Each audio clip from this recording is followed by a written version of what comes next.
Prime Minister Orpo, please. Thank you so much, dear colleagues, dear media representatives. Europe is facing some of the most serious and existential questions of our time. This is why I have invited colleagues from EU's eastern flank to Helsinki today. Personally, I believe this day marks a historical moment in strengthening the defence and security of both European Union and NATO. We are sending a clear and unified message together. Russia's war of aggression against Ukraine has been going on for too long. Today we are closer to peace than ever before. The United States, Ukraine and Europe are working hard for this, as yesterday's meeting in Berlin showed. The fact still is that we do not see any signs that Russia really wants peace. Russia remains a threat today, tomorrow and in the foreseeable future for the whole of Europe. This is the reason we are strengthening our cooperation. Our conversations throughout the day have been good and straightforward, as they are amongst friends and allies. We share a responsibility to take care of our people. We share a strong political will to reinforce our common security and Europe's defence, starting from the eastern flank. Everyone here today plays a key role in Europe's defence and security. From the north and the Baltic Sea, as represented by Ulf, Kristen, Evika and Gitanis. Through continental Europe and Poland, represented by Donald, and further south to the Black Sea, represented by Nikosur and Rosen. All of us are already doing a lot to succeed in this, but we must not stop here.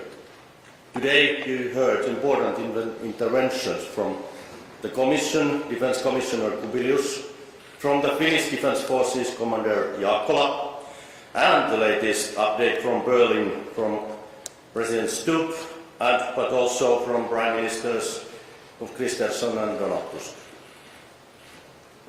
Dear audience, the build-up of European defence will not happen or continue unless we, as states on the EU's eastern border, make our voices heard, explain our realities.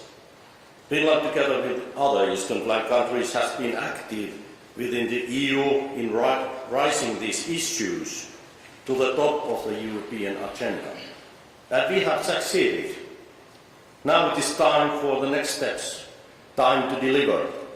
This is why today we have agreed a joint declaration. We have also agreed to work towards a common concept for an EU-level flagship project focused on the defence of the eastern border. I am happy to announce that Finland is ready to take on the role of the lead nation, co-lead together with Poland of the Eastern Flank Watch. I want to underline that every EU member state is welcome to join. I am very pleased with the outcome of this first ever Eastern Flank Summit. And I am confident that we will continue this discussion at the upcoming European Council later this week. Thank you very much. Thank you very much. And then we start going from left to right. So Prime Minister for Estonia, please. Thank you. Dear Petteri, thank you for hosting us at this very crucial summit. Russia remains the most significant threat to our region and all of Europe. Russia is strengthening its armed forces and increasing hybrid pressure. Today's meeting shows that our region is not waiting around. We work hard to protect the EU and NATO's eastern border. And I want to make 2 points. First, Europe's security is closely tied to Ukraine. If Russia is not strategically defeated in Ukraine, it will become bolder. This is an important week. EU leaders meet in Brussels on Thursday. We need to agree on moving forward with the reparation loan using Russian frozen assets. It is the best option to give Ukraine the financing it needs quickly, and it puts Ukraine into a stronger position for a just and sustainable peace. Second, Europe needs to do more for its own defence. This must include the eastern border as a priority. It is the first line of defence for the whole EU and NATO. Estonia will spend at least 5% of GDP on defence from next year. But a strong eastern flank cannot just be our region-led project. It demands joint NATO and EU action. The EU must take more responsibility for defence and speed up support. We have a good plan for the eastern flank watch. The focus is on air and drone defence, stronger situational awareness, and the ability to stop the enemy at the border. Thank you. Well, thank you, and thank you, Petteri, for gathering us here today. How we jointly, as EU members, but also as NATO allies, can strengthen security and defence along this eastern flank. As been said already, Russia is the long-term defining threat to Euro-Atlantic security, and the war of aggression against Ukraine threatens literally not only the eastern border of the European Union, but the continent as a whole. We have committed to take this work forward within the European Union. The next chance is obviously Thursday this week. EU can play an important role in supporting member states' individual efforts to strengthen their defence capabilities by defining financing, by simplifying regulations, and strengthening military mobility, just to mention three aspects to it. EU and NATO have obviously different, important, but very complementary roles in relation to the eastern flank. Living up to what we already have agreed on at the NATO summit in The Hague on defence spendings is definitely key, and several of the countries present here today are already by far reaching the 3.5% target for military expenditures, or will very soon do so. So this group of countries lead the way in this regard, and when it comes to supporting our friends in Ukraine. Finally, Sweden contributes significantly within NATO to the deterrence and defence of eastern flank across land, sea and air, the FLF Latvia and to the Baltic Century, and the Swedish-led NATO FLF Finland will also strengthen the northern flank by enabling rapid response and reinforcement by Allied forces to the northeast. Detailed planning is in its making. Thank you so much. Thanks, dear Petteri, for gathering us today, and this is our first Eastern Flank Summit. Unfortunately, it has been said already before by my colleagues, Russia is and will be a long-term threat to Europe. Therefore, we, countries on the eastern flank, know it best. We are targeted by Russia's hybrid operations and acts of sabotage, but we know how to respond. We are protecting external borders of the EU and NATO on a daily basis, on land, on the air and sea, and we are investing heavily in our security and defence. For example, in Latvia, as well as I can say in all the Baltic states, our government is committed by 5% to spend on our security and defence starting from next year. And today we discussed how to make our cooperation to the next level and use different EU instruments as well. We have outlined our priorities in joint declaration that we adopted today, and we will use this new Eastern Flank format more often to coordinate our action to secure safety of our people and borders from Europe's north to south. And we will continue our work to ensure that these priorities are recognized at the EU level, as well as matched with necessary financial support. Strong Eastern Flank means a safer Europe, and our unity is our strength and our best defense. We had a very useful meeting. Thank the organizer, Prime Minister Petteri, our Finlandian friends. We are countries on the eastern flank, and of course we hope for peace in Ukraine, but even if we'll have that peace in Ukraine, we'll have, as many of us had already said, we'll have a permanent threat from the Russian part. So we have to be prepared.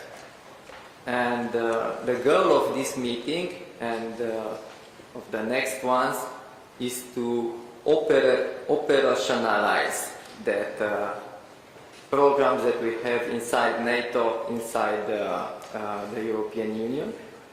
And that meeting will be followed by other technical meeting at the level of Ministry of Defense and other technical meetings in order to transform programs in capabilities. And what all of us has said is that the efforts that we are doing inside the European Union must be complementary to the ones we are doing inside the NATO. What's important for us is that the efforts we made on the eastern flank to be balanced between north and south, and we stress the importance of the Black Sea for the eastern flank defense. And as you know, we intend to organize a security hub, to host a security hub at the Black Sea. Ladies and gentlemen, first of all, I thank Prime Minister Petteri Orpo for convening this meeting. The discussion was really fruitful, interesting, frank, and the conclusions, I think, fully reflect the current situation, geopolitical security situation. Europe is at a turning point. As we see, Russia is not willing to stop its war of aggression against Ukraine, escalating further on European soil, including through its proxy, Belarus, which now instrumentalizes smugglers' network with metal balloons aiming to disrupt the activities of civil aviation in Lithuania and pose threats to civilians. We must be prepared for a long-term strategic confrontation that will define our security for many years and even decades to come. Today our response must be swift and decisive. Protecting the EU's eastern border must be our top priority, including in the next multi-annual financial framework.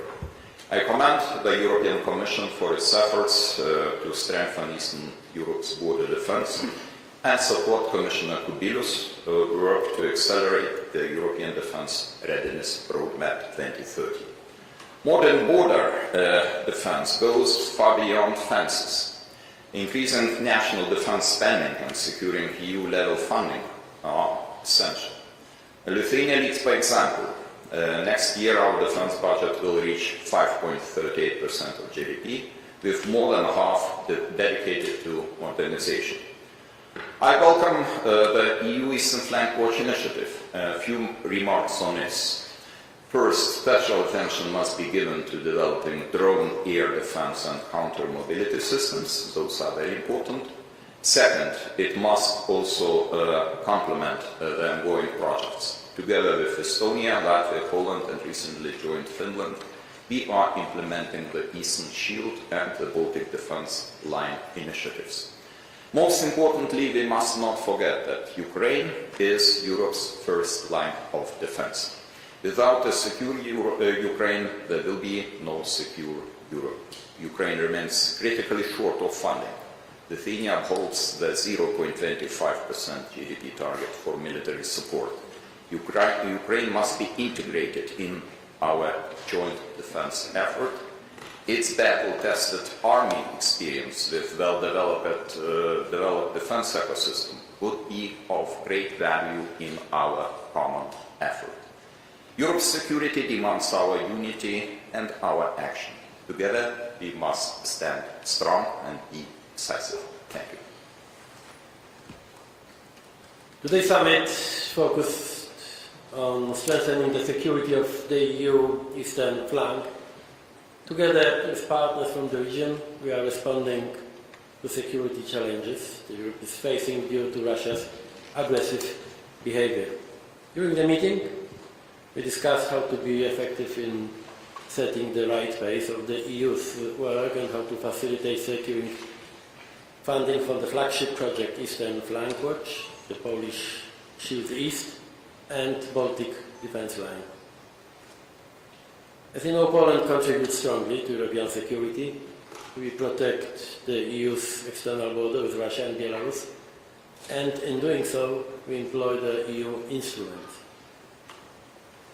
Mr. Prime Minister, dear Petteri, I think that we can announce today with satisfaction that finally Europe understands that eastern border, protection of our eastern border is our common responsibility. It's not just a national duty for Poland or Finland or Lithuania. It's a common European task and common European responsibility. And we are ready to co-lead together with Finland the Eastern Flank Coalition, as just indicated by Prime Minister Orpo. Allow me at the beginning to extend my sincere gratitude to Prime Minister Orpo for convening this very important summit at a very crucial moment. Today's meeting demonstrates the unity, responsibility and resolve of the EU member states on the eastern flank at a critical moment for European security. We fully share the assessment that the security of the eastern flank must be urgently strengthened through a coordinated multi-domain approach.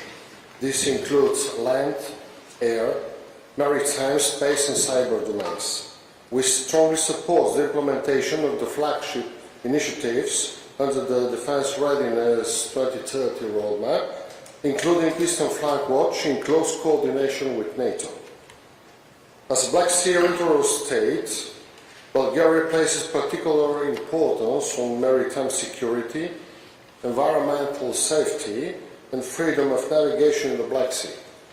In this context, welcomes the consistent efforts of the United States administration under President Trump to advance ceasefire proposals and to work toward negotiated solutions. However, peace cannot be achieved at the expense of Ukraine's sovereignty or Europe's long-term stability.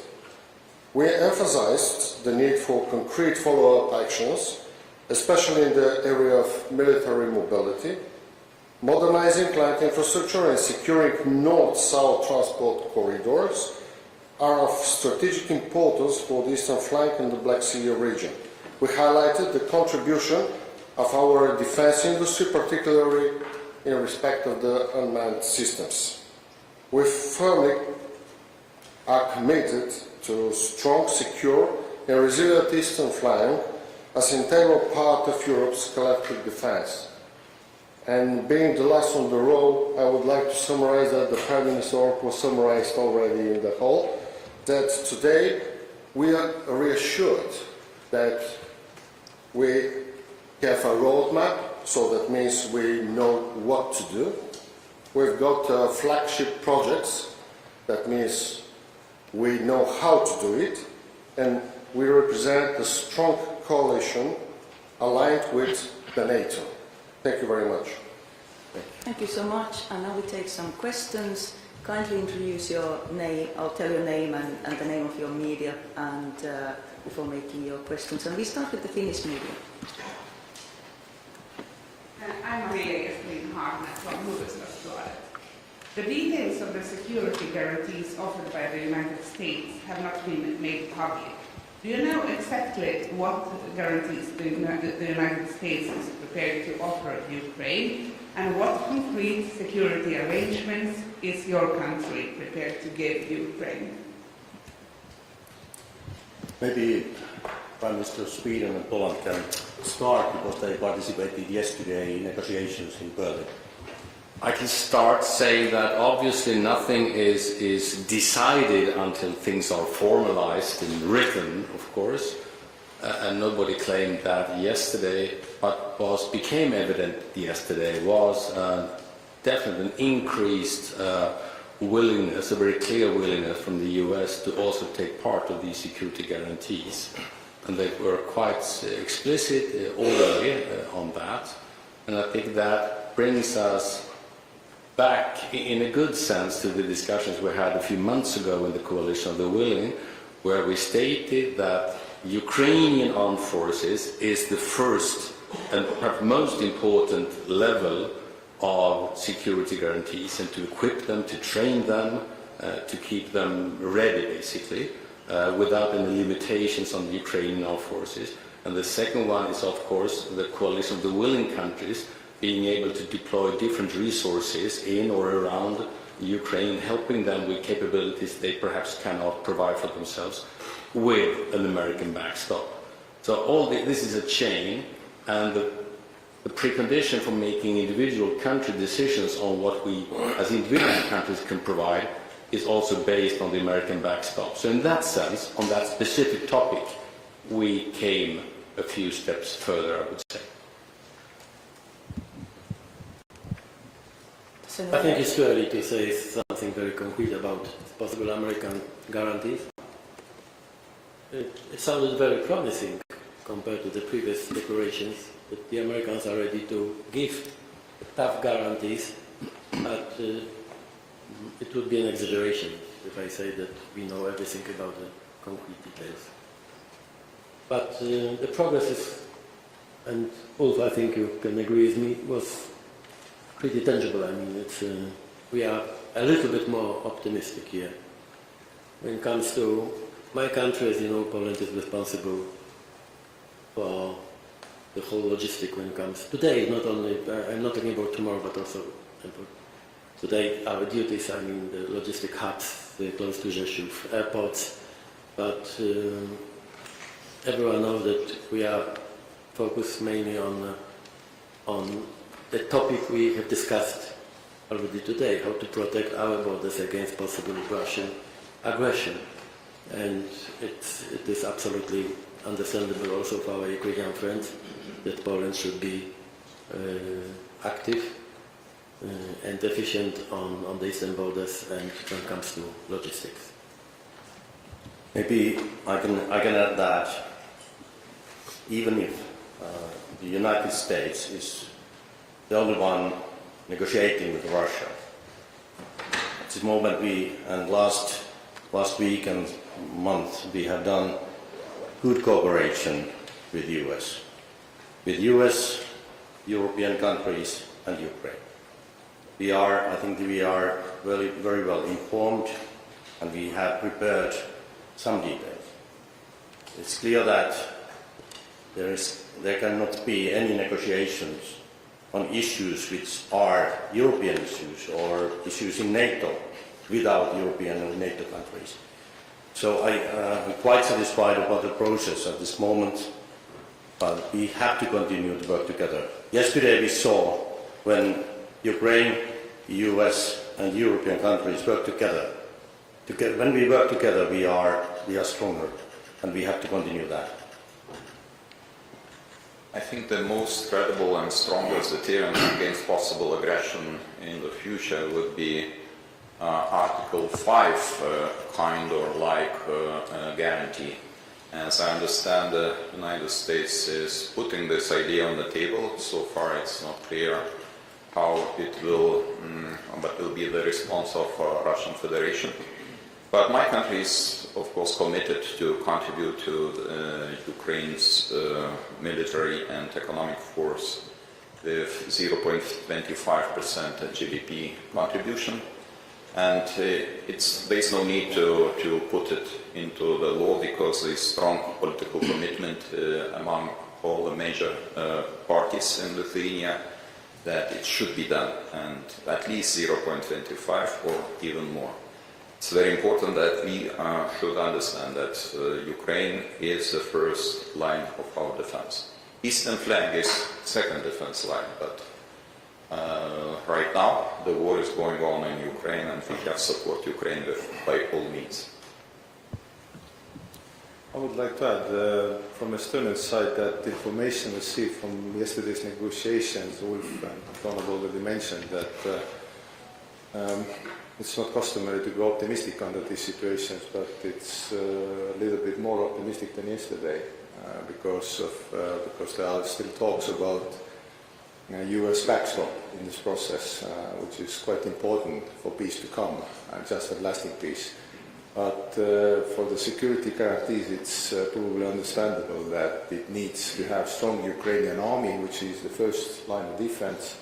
Second one is the coalition of willing, in which Estonia has said that we were participating with company-sized unit, and also US backstop. And it needs political commitment and also commitment in planning and military capabilities. So this probably is a robust security guarantee, but as already said, that we still are on the way, not there. Thank you. And if you allow me, nevertheless, that the shape of the security guarantees is still blurry. It looks like we are more aligned than before.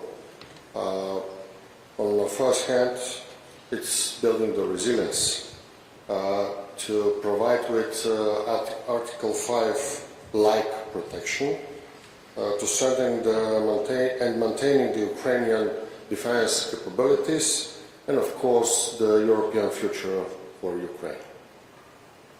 I just want to add that Ukraine can always rely on Latvia's support, whatever the need will be, because we are committed to support Ukraine military with financial aid. We have the same commitment, all the same in Baltic states, giving them 0.25% of our GDP. It usually goes even more.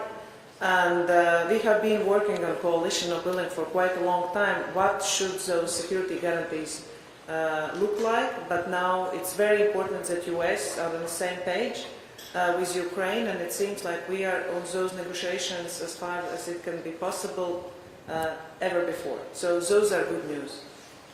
So the guarantees for Ukraine are the result of work have been done in the coalition of willing.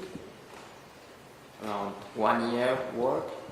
There are public and non-public things inside, and it's a very good thing that the United States is inside that box of guarantees. Okay, thank you. Let's take the next question. That goes for the Polish media. Good afternoon. I'm Jan Piotrowski, TVN24 of Poland. My question to Prime Minister Tusk and Prime Minister Orpo, because as you've mentioned, Finland and Poland are about to take leading roles in the Eastern flag format. Could you please give us some more details on this leadership? Would it mean leading in diplomatical efforts or some kind of a financial or technological or maybe industrial commitment? Thank you. Thank you very much for your question. Now we have decided in the European Union that we have this eastern flank that we see together that eastern flank is so crucial when we want to defend Europe and strengthen our common defense. That's why we have those flagship projects, and this eastern flank watch is one of them. And now we have decided to work together to create concrete measures, what it means. We have started to do the plans. We do it very carefully between militaries, ministries of defense, and also together with the European Commission, but in very good coordination with NATO. And if we think what Eastern Flank Watch and strengthening Eastern Flank, what it means, for me it means air defense, drone capabilities, land forces, and very good cooperation. But from European Union, we of course need support, financial support, in current MFF we still have about 1.5 billion euros left, and hopefully we can have part of that to this flagship project. But in future MFF there will be much more funding to defence, and of course it is also our target. Yes, in fact our cooperation with Finland and other countries from the region, it's nothing new. As I said just 1 hour ago, I think this is one of the most solid and responsible political format, not only in Europe. We have common threats, we have common chances, we have common projects, we have borders with very challenging neighborhood countries, and we understand each other really, really, I think, perfect, I can say. And no conflicts of interest when it comes to international affairs. It means that it's pretty easy for all of us to cooperate on, not only on our level. I mean, we decided that we would work on also lower levels. I mean, our ministers, defense ministers, advisors, etc. It will be a permanent work. And of course, one of the goals is how to use effectively European funds and European money, obvious. And for this, you need also political pressure, some tough and united argumentation in Europe. But as I said, finally, I think the understanding of the needs here in this part of the world is quite common now in Europe.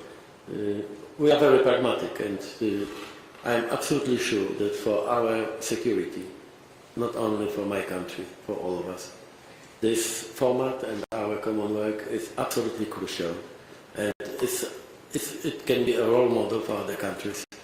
And as I said, we are ready to do everything, not only for our security, but for Europe, and it must be obvious for all of our partners. Thank you. And the next question has been agreed between Estonian and Swedish journalists. Right. Hi, Felicia Hassan from Swedish Radio, and there's been a lot of talk about the frozen Russian assets the past few days and using them in Ukraine, and that's great, of course. But at the same time, the Russian shadow fleet is passing literally in front of our eyes in the Baltic Sea every day. Is there anything that you can do more to stop the shadow fleet? Since we know that the shadow fleet is a big part of financing the war in Ukraine as well, and the sanctions hasn't yet had any effect on the amount of ships in the Baltic Sea. So this is a question for the Baltic Sea countries, of course. Would you like to start? Yeah, okay. It is good to start because we have been probably one of the most active countries of tackling the shadow fleet, and your question is absolutely right, because I would say it's a crude estimate, but a little bit less than a half of Putin's war chest comes from shadow fleet ships. And as you know, Estonia is actively escorting those ships, asking for documentation, sometimes detaining us to other countries and so on. But if the question is, can we do more, then the answer is yes. On European Union level, we have been discussing that. European Union has a strong influence on trade policies, visa policies and so on, of denial of services to those who are giving the flags, for example, to shadow fleet ships. And shadow fleet is not only money train running through our waters, it's also like a ticking environmental bomb waiting to happen, because if something happens with those ships, then probably it's a question of wind direction, who will have to mop it up from the sea. So it's a big problem still ticking there. So short answer is yes, we can do more, and we will do more, because as I can see in the European Union, not only the Baltic Sea countries, but for example France and many countries are engaging more actively with shadow fleet. So yes, thank you. Well, basically I agree with the implied kind of consequences in your question, but the answer is yes, we are doing increasingly more, I would say. And every new sanction package also includes new vessels. I think we are extremely active in defining these on an individual vessel base and then include them in that. And I also very much appreciate the French and other countries' increasing willingness to take part of this. This is not only our problem, basically, because it finances so much of the Russian war effort. So more is to do, and we are doing more. But nevertheless, even more is to do. Yeah, I just can agree with my colleagues. What was said before, like imagine 2 years ago, we even didn't spoke about shadow fleet. Then we chanced them. Then we seized them.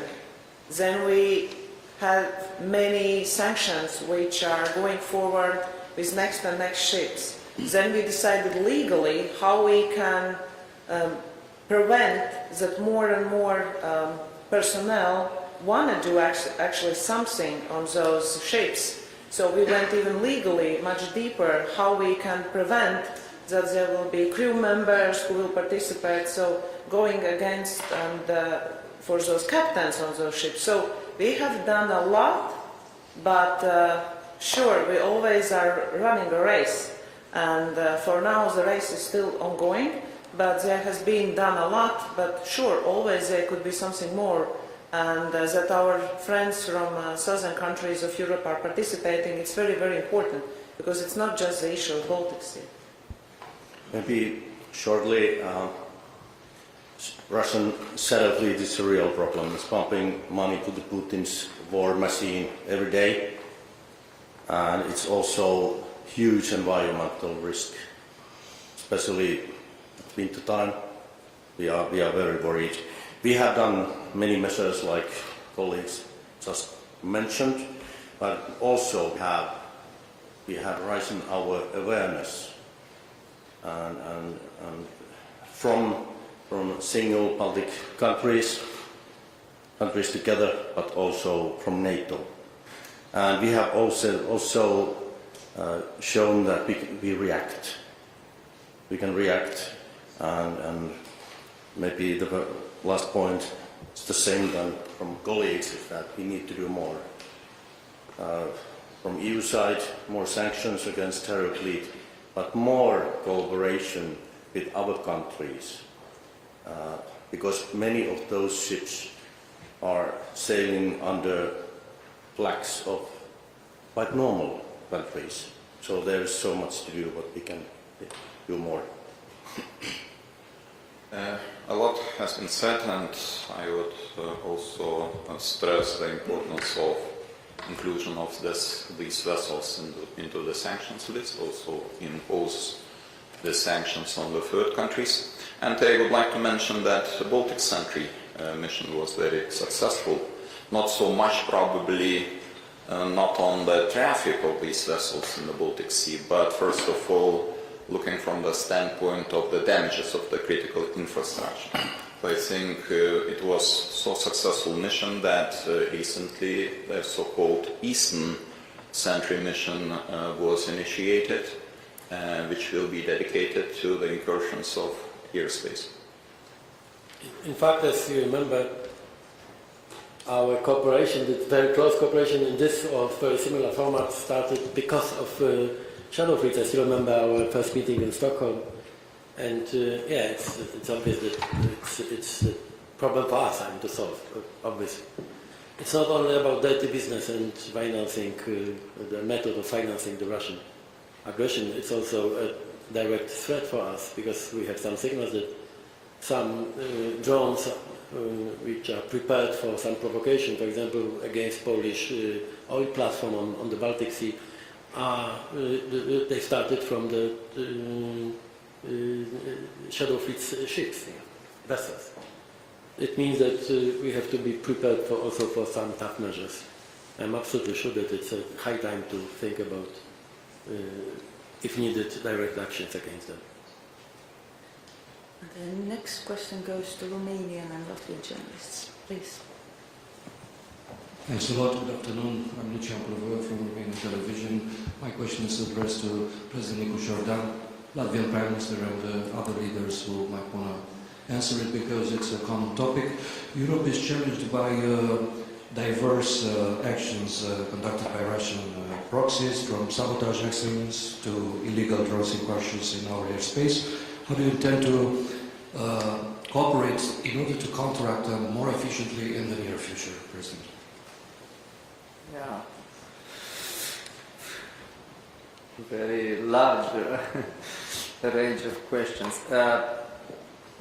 First of all, we have regarding the hybrid and disinformation question we had right here in Helsinki and European Center.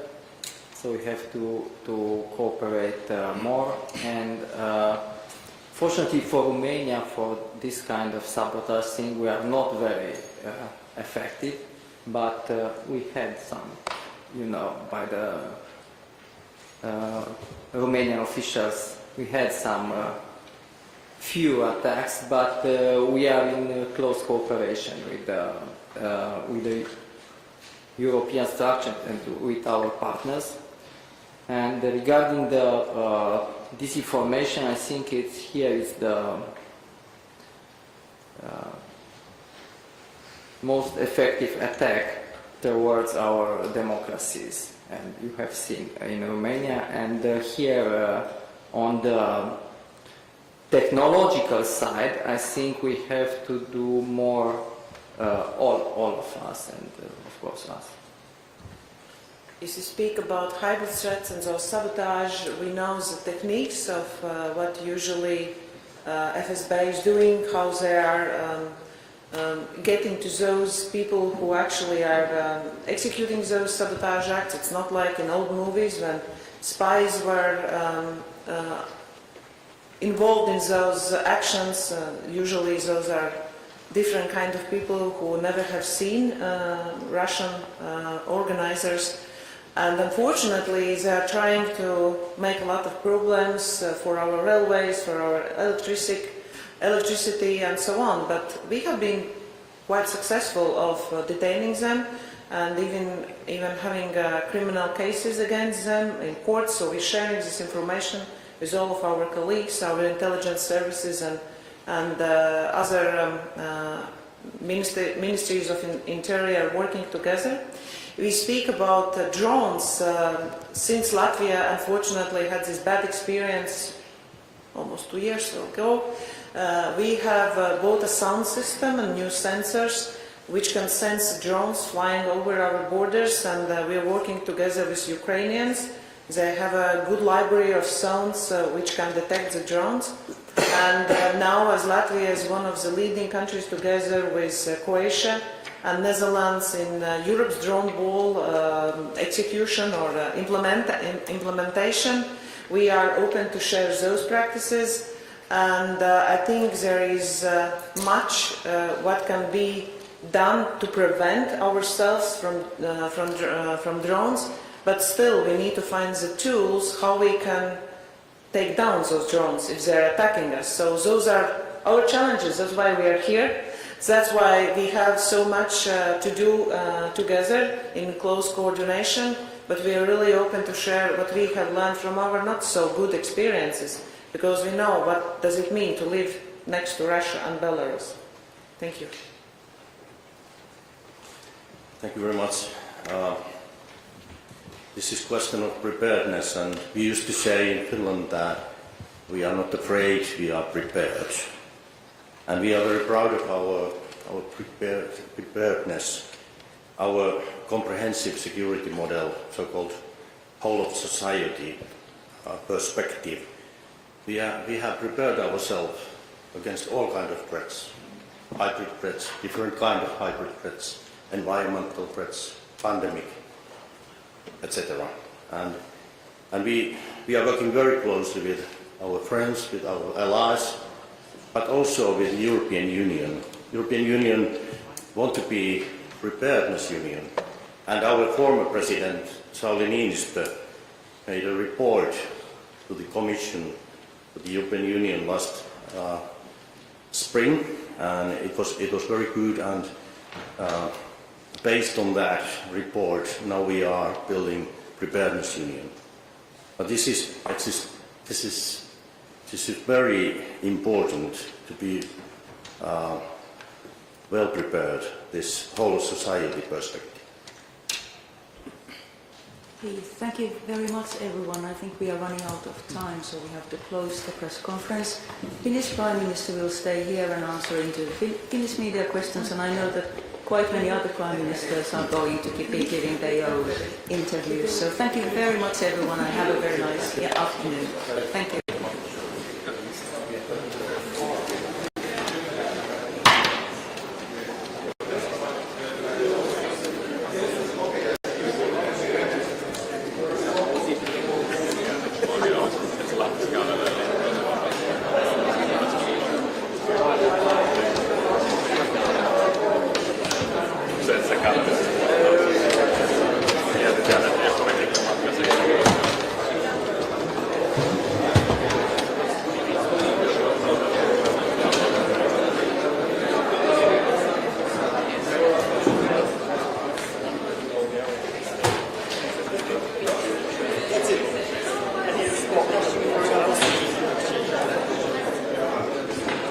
Brief remarks, and then we have time for some questions. So, Prime Minister Orpo, please.